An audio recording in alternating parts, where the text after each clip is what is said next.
Mark సువార్త 1వ అధ్యాయము. దేవుని కుమారుడైన యేసుక్రీస్తు సువార్త ప్రారంభము. ఇదిగో నా దూతను నీకు ముందుగా పంపుచున్నాను. అతడు నీ మార్గము సిద్ధపరచును.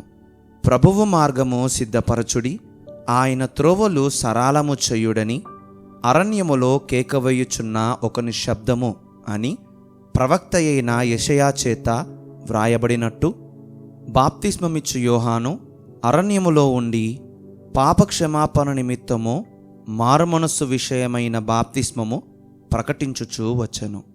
అంతటా యూదయ దేశస్థులందరూ యెరూషలేము వారందరూ బయలుదేరి అతని యొద్దకు వచ్చి తమ పాపములను ఒప్పుకొనుచు యోర్దాను నదిలో అతని చేత బాప్తిస్మము పొందుచుండిరి. యోహాను ఒంటెరోమముల వస్త్రమును మొల చుట్టూ తోలుదట్టియు ధరించుకొనువాడు, అడవి తేనెను మిడుతలను తినువాడు. మరియు అతడు, నాకంటే శక్తిమంతుడొకడు నా వెనుక వచ్చుచున్నాడు, నేను వంగి ఆయన చెప్పుల వారును విప్పుటకు పాత్రుడను కాను. నేను నీళ్లలో మీకు బాప్తిస్మమిచ్చి తిని గాని ఆయన పరిశుద్ధాత్మలో మీకు బాప్తిస్మమిచ్చునని చెప్పి ప్రకటించుచుండెను. ఆ దినములలో యేసు గలిలయలోని నజరేతు నుండి వచ్చి యోర్దానులో యోహాను చేత బాప్తిస్మము పొందెను. వెంటనే ఆయన నీళ్లలో నుండి ఒడ్డునకు వచ్చుచుండగా ఆకాశము చీల్చబడుటయు పరిశుద్ధాత్మ పావురము వలె తన మీదికి దిగివచ్చుటయు చూచెను. మరియు నీవు నా ప్రియకుమారుడవు, నీ యందు నేనానందించుచున్నానని యొక్క శబ్దము ఆకాశము నుండి వచ్చెను. వెంటనే పరిశుద్ధాత్మ ఆయనను అరణ్యములోనికి త్రోసికొని పోయెను. ఆయన సాతాను చేత శోధింపబడుచు అరణ్యములో 40 దినములు అడవి మృగములతో కూడా నుండెను. మరియు దేవదూతలు ఆయనకు పరిచర్య చేయుచుండిరి. యోహాను చెరపట్టబడిన తరువాత యేసు, కాలము సంపూర్ణమయ్యున్నది, దేవుని రాజ్యము సమీపించియున్నది, మారు మనస్సు పొంది సువార్త నమ్ముడని చెప్పుచు దేవుని సువార్త ప్రకటించుచు గలిలయకు వచ్చెను. ఆయన గలిలయ సముద్ర తీరమున వెళ్ళుచుండగా సీమోను సహోదరుడగు అంద్రెయయు సముద్రములో వలవేయుట చూచెను. వారు జాలరులు. యేసు, నా వెంబడి రండి, నేను మిమ్మును మనుషులను పట్టు జాలరులనుగా చేసేదనని వారితో చెప్పెను. వెంటనే వారు తమ వలలు విడిచి ఆయనను వెంబడించిరి. ఆయన ఇంకా కొంత దూరము వెళ్ళి జెబెదయి కుమారుడగు యాకోబును అతని సహోదరుడగు యోహానును చూచెను. వారు దోణిలో ఉండి తమ వలలు బాగు చేసుకొనుచుండిరి. వెంటనే ఆయన వారిని పిలువగా వారు తమ తండ్రి అయిన జెబెదయిని దోణిలో జీతగాండ్ర యొద్ద విడిచిపెట్టి ఆయనను వెంబడించిరి. అంతట వారు కపెర్నహూములోనికి వెళ్ళిరి. వెంటనే ఆయన విశ్రాంతి దినమున సమాజ మందిరములోనికి పోయి బోధించెను. ఆయన శాస్త్రుల వలె గాక అధికారము గలవాని వలె వారికి బోధించెను గనుక వారు ఆయన బోధకు ఆశ్చర్యపడిరి. ఆ సమయమున వారి సమాజ మందిరములో అపవిత్రాత్మ పట్టిన మనుష్యుడొకడుండెను. వాడు, నజరేయుడవగు యేసు, మాతో నీకేమి? మమ్ము నశింపజేయుటకు వచ్చితివా? నీవెవడవో నాకు తెలియను, నీవు దేవుని పరిశుద్ధుడవు అని కేకలు వేసెను. అందుకు యేసు, ఊరకుండుము, వానిని విడిచిపొమ్మని దానిని గద్దింపగా ఆ అపవిత్రాత్మ వానిని విలవిలలాడించి పెద్ద కేక వేసి వాని విడిచిపోయెను. అందరూనూ విస్మయముంది, ఇదేమిటో, ఇది క్రొత్త బోధగా ఉన్నదే, ఈయన అధికారముతో అపవిత్రాత్మలకును ఆజ్ఞాపింపగా అవి ఆయనకు లోబడుచున్నవని ఒకనితో ఒకడు చెప్పుకొనిరి. వెంటనే ఆయనను గూర్చిన సమాచారము త్వరలో గలిలయ ప్రాంతములందంతటా వ్యాపించెను. వెంటనే వారు సమాజ మందిరములో నుండి వెళ్ళి యాకోబుతోనూ యోహానుతోనూ సీమోను అంద్రెయ అనువారి ఇంట ప్రవేశించిరి. సీమోను అత్త జ్వరముతో పడియుండగా వెంటనే వారామెను గూర్చి ఆయనతో చెప్పిరి. ఆయన ఆమె దగ్గరకు వచ్చి చెయ్యి పట్టి ఆమెను లేవనెత్తెను. అంతటా జ్వరము ఆమెను వదలెను గనుక ఆమె వారికి ఉపచారము చేయసాగెను. సాయంకాలము ప్రొద్దుగుంకినప్పుడు జనులు సకల రోగులను దయ్యములు పట్టిన వారిని ఆయన యొద్దకు తీసుకొని వచ్చిరి. పట్టణమంతయు ఆ ఇంటి వాకిట కూడియుండెను. ఆయన నానావిధ రోగముల చేత పీడింపబడిన అనేకులను స్వస్థపరచి అనేకమైన దయ్యములను వెళ్ళగొట్టెను. అవి తన్ను ఎరిగియుండినందున ఆయన ఆ దయ్యములను మాటలాడనీయలేదు. ఆయన పెందల కడనే లేచి ఇంకను చాలా చీకటి ఉండగానే బయలుదేరి అరణ్య ప్రదేశమునకు వెళ్ళి అక్కడ ప్రార్థన చేయుచుండెను.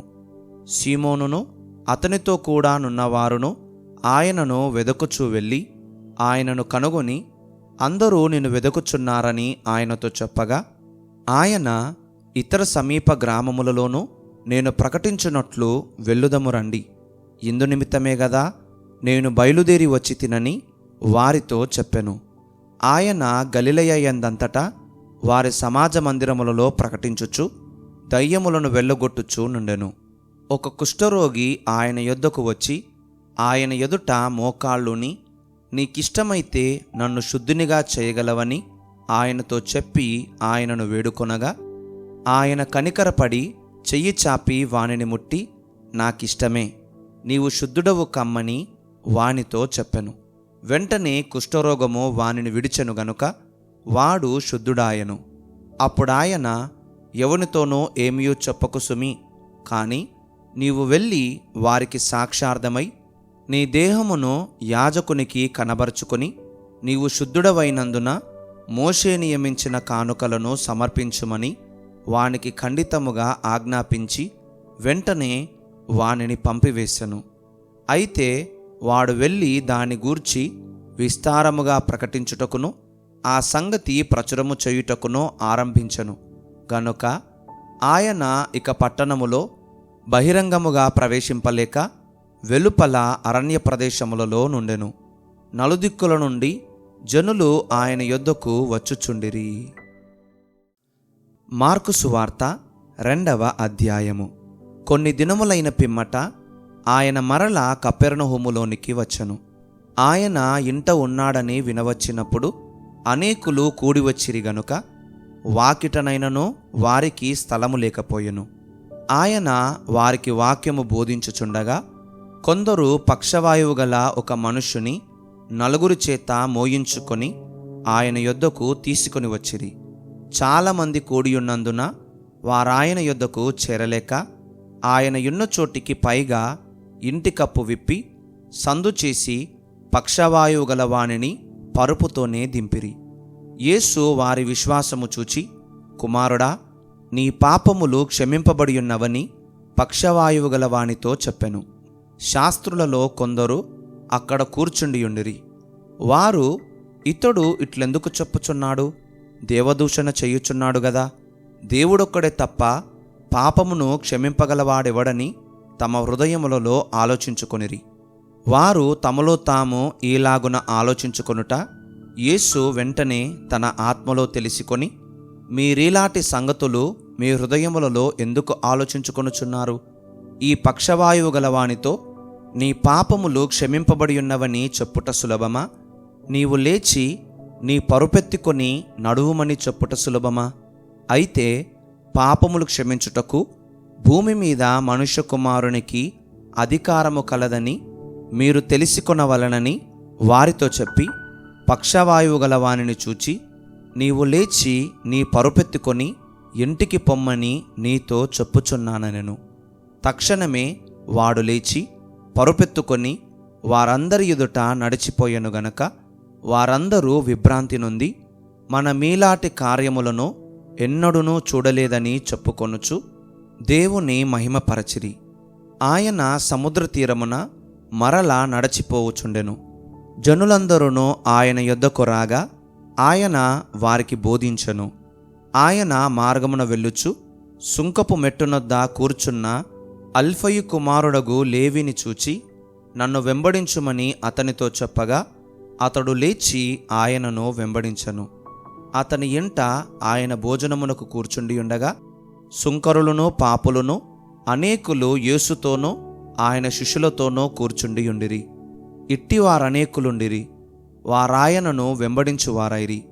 పరిసయ్యులలోనున్న శాస్త్రులు ఆయన సుంకరులతోనూ పాపులతోనూ భుజించుట చూచి, ఆయన సుంకరులతోనూ పాపులతోనూ కలిసి భోజనము చేయుచున్నాడేమని ఆయన శిష్యులను అడుగగా, యేసు ఆ మాట విని, రోగులకే గాని ఆరోగ్యము గల వారికి వైద్యుడక్కరలేదు, నేను పాపులనే పిలువవచ్చి తిని గాని నీతిమంతులను పిలువరాలేదని వారితో చెప్పెను. యోహాను శిష్యులను పరిసయ్యులను ఉపవాసము చేయుటకద్దు. వారు వచ్చి యోహాను శిష్యులను పరిసయ్యుల శిష్యులను ఉపవాసము చేయుదురు గాని నీ శిష్యులు ఉపవాసము చెయ్యరు. దీనికి హేతువేమని ఆయనను అడుగగా, యేసు, పెండ్లి కుమారుడు తమతో కూడా ఉన్న కాలమున పెండ్లి ఇంటి వారు ఉపవాసము చెయ్యదగునా? పెండ్లి కుమారుడు తమతో కూడా ఉన్నంత కాలము ఉపవాసము చెయ్యదగదు గాని పెండ్లి కుమారుడు వారి యొద్ద నుండి కొనిపోబడు దినములు వచ్చును. ఆ దినములలోనే వారు ఉపవాసము చేతురు. ఎవడును పాత బట్టకు క్రొత్త గుడ్డ మాసిక వేయడు. వేసిన ఎడల ఆ క్రొత్త మాసిక పాత బట్టను వెలితిపరచును, చినుగు మరి ఎక్కువగును. ఎవడును పాత తిత్తులలో క్రొత్త ద్రాక్షారసము పోయడు. పోసిన ఎడల ద్రాక్షారసము ఆ తిత్తులను పిగుల్చును, రసమును తిత్తులను చెడును. అయితే క్రొత్త ద్రాక్షారసము క్రొత్త తిత్తులలో పోయవలనని చెప్పెను. మరియు ఆయన విశ్రాంతి దినమున పంట చేలలో బడి వెళ్ళుచుండగా శిష్యులు మార్గమున సాగిపోవచ్చు వెన్నులు త్రుంచుచునుండిరి. అందుకు పరిసయ్యులు, చూడుము, విశ్రాంతి దినమున చెయ్యకూడనిది వారేల చెయ్యుచున్నారని ఆయనను అడిగిరి. అందుకాయన వారితో ఇట్లనెను, తానును తనతో కూడా నున్నవారును ఆకలిగొనినందున దావీదునకు అవసరము వచ్చినప్పుడు అతడు చేసినది మీరెన్నడూనూ చదవలేదా? అబ్యాతారు ప్రధాన యాజకుడయ్యుండగా దేవమందిరంలోనికి వెళ్ళి యాజకులే గాని ఇతరులు తినకూడని సముఖపు రొట్టెలు తాను తిని తనతో కూడా ఉన్నవారికిచ్చెను గదా అని చెప్పెను. మరియు విశ్రాంతి దినము మనుషుల కొరకే నియమింపబడెను గాని మనుష్యులు విశ్రాంతి దినము కొరకు నియమింపబడలేదు. అందువలన మనుష్య కుమారుడు విశ్రాంతి దినమునకును ప్రభువయ్యున్నాడని వారితో చెప్పెను. మార్కు సువార్త 3వ అధ్యాయము. సమాజ మందిరములో ఆయన మరలా ప్రవేశింపగా అక్కడ ఊచ చెయ్యగలవాడు ఒకడుండెను. అచ్చటి వారు ఆయన మీద నేరము మోపవలననియుండి విశ్రాంతి దినమున వానిని స్వస్థపరచునేమో అని ఆయనను కనిపెట్టుచుండిరి. ఆయన, నీవు లేచి మధ్యను నిలువుమని ఊచ చెయ్యగలవానితో చెప్పి వారిని చూచి, విశ్రాంతి దినమున మేలు చేయుట ధర్మమా, కీడు చేయుట ధర్మమా, ప్రాణరక్షణ ధర్మమా, ప్రాణహత్య ధర్మమా అని అడిగెను. అందుకు వారు ఊరకుండిరి. ఆయన వారి హృదయ కాఠిన్యమునకు దుఃఖపడి కోపముతో వారిని కలయచూచి, నీ చెయ్యి చాపుమని ఆ మనుషునితో చెప్పెను. వాడు తన చెయ్యి చాపగా అది బాగుపడెను. పరిసయ్యులు వెలుపలికి పోయి వెంటనే హేరోదీయులతో కలిసికొని ఆయన నేలాగు సంహరింతుమాయని ఆయనకు విరోధముగా ఆలోచన చేసిరి. యేసు తన శిష్యులతో కూడా సముద్రమునొద్దకు వెళ్ళగా గలిలయ నుండి వచ్చిన గొప్ప జనసమూహము ఆయనను వెంబడించెను. మరియు ఆయన ఇన్ని గొప్ప కార్యములు చేయుచున్నాడని విని జనులు యూదయ నుండియు యెరూషలేము నుండియు ఇదూమయ నుండియు యోర్దాను అవతల నుండియు తూరు సీదోను అనెడి పట్టణ ప్రాంతముల నుండియు ఆయన యొద్దకు గుంపులు గుంపులుగా వచ్చిరి. జనులు గుంపు కూడగా చూచి వారు తనకు ఇరుకు కలిగింపకుండునట్లు చిన్న దోణి ఒకటి తనకు సిద్ధపరిచి ఉంచవలనని ఆయన తన శిష్యులతో చెప్పెను.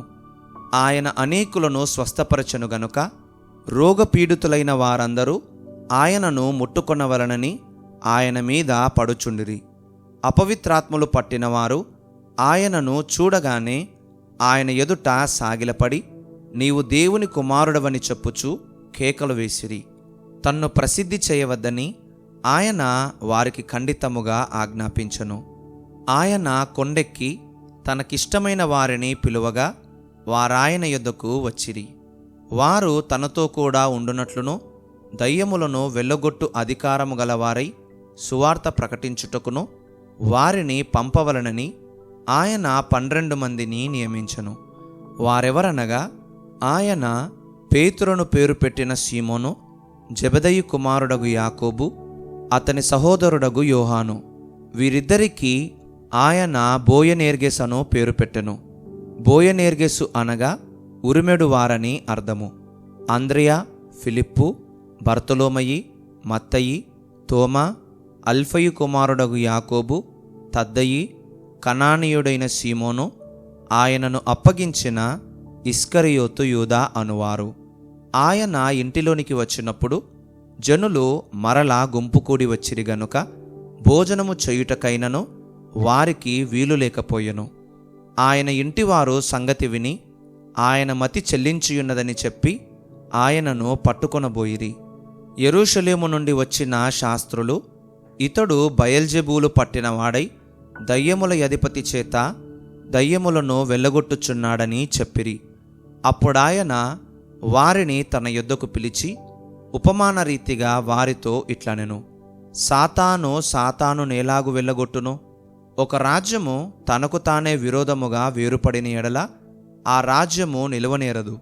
ఒక ఇల్లు తనకు తానే విరోధముగా వేరుపడిన ఎడల ఆ ఇల్లు నిలువనేరదు. సాతాను తనకు తానే విరోధముగా లేచి వేరుపడిన ఎడల వాడు నిలువలేక కడతీరును.